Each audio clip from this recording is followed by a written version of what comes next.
Greeting everyone and welcome to the World 24. I'm Anna Parker. As usual, we are covering the latest developments across the world. In the aftermath of recent floods along the Nepal-Tibet border, search efforts continue as hundreds remain unaccounted for. Meanwhile, in a significant anticipation, closing arguments are set to unfold in Lindsay Clancy's murder trial this week. An August 26 glacier collapse near Langtang Larung triggered a debris-laden flash flood along the Nepal-Tibet border, with rescues arriving as a Nepali laborer, Bibek Kumal, 24, survived by clinging to a mango tree until authorities reached him. Cross-border transport routes and trekking corridors near the Nepal-China border, including Rasuwagadi Kerung and Tatopani, were disrupted, complicating relief efforts and travel as authorities scrambled to coordinate helicopters, ground teams, and humanitarian convoys.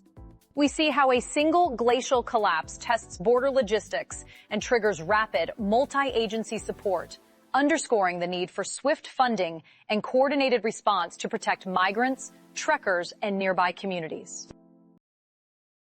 Rescue operations continue in Nepal as the region deals with the tragic aftermath of a devastating flood disaster. Now, let's shift gears and focus on the Lindsay Clancy trial as crucial closing arguments unfold in the courtroom. Closing arguments in Lindsay Clancy's murder trial began with Lindsay Clancy, the defendant, and jurors to be instructed on possible verdicts, including murder, manslaughter, or not criminally responsible.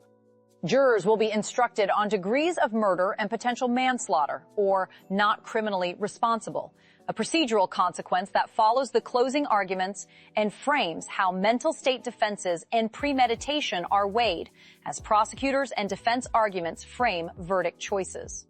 This unfolding closes weeks of testimony and sharpens the public conversation about postpartum mental health, accountability, and how forensic credibility is evaluated in high-profile cases, in the media cycle and legal debate.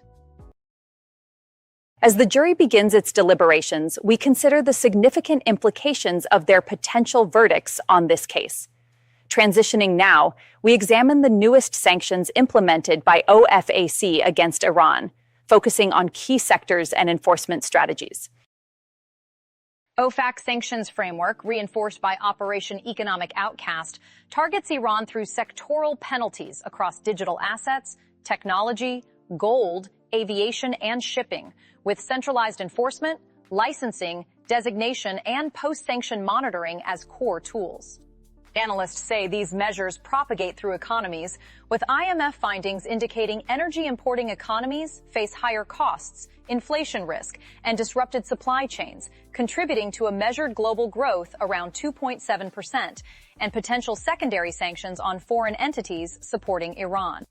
The move signals intensified pressure on Iran and could trigger spillovers like China's retaliation, shifting energy flows and widening geopolitical and market tensions. As OFAC continues to adjust its sanctions framework, the geopolitical landscape remains fluid and complex, demanding careful navigation and scrutiny. With recent talks advancing in the Strait of Hormuz, stakeholders are working collectively to ensure safer maritime operations and diplomacy. Iran, Oman, Qatar, Pakistan, and the United States have advanced toward a temporary framework to reopen the Strait of Hormuz, envisioning a joint navigational corridor and a cooperative mine clearance program to restore safe passage. Analysts say a Hormuz deal could facilitate a return to U.S.-Iran talks and help normalize Gulf energy flows, even as price volatility remains a risk amid ongoing diplomacy. The progress signals a shift toward de-escalation and regional security architecture, with coordinated mediation at high levels by Qatar, Pakistan, Oman, and the United States, potentially restoring safe passage and stabilizing energy markets in a tense Gulf. The recent developments in the Strait of Hormuz signal potential diplomatic strides, marking a shift towards collaborative regional security efforts. We move from this coverage while we continue to monitor the situation for more material. A July 2026 Infratest DMAP survey places the AfD at about 41% in Saxony-Anhalt, far ahead of the CDU and increasing the possibility of a governing majority for the party in the state election.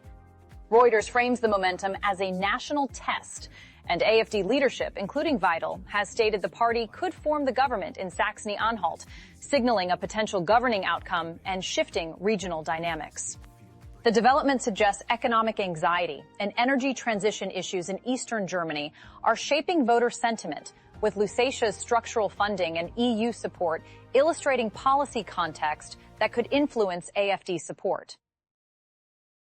This concludes our coverage for today. We thank you for being with us and following the latest development of our stories. We invite you to subscribe to our YouTube channel, Fishstock Network, and to follow us on X at Fishstock Media to join our community. From all of us at The World 24, thank you for being with us today, and we'll see you next time.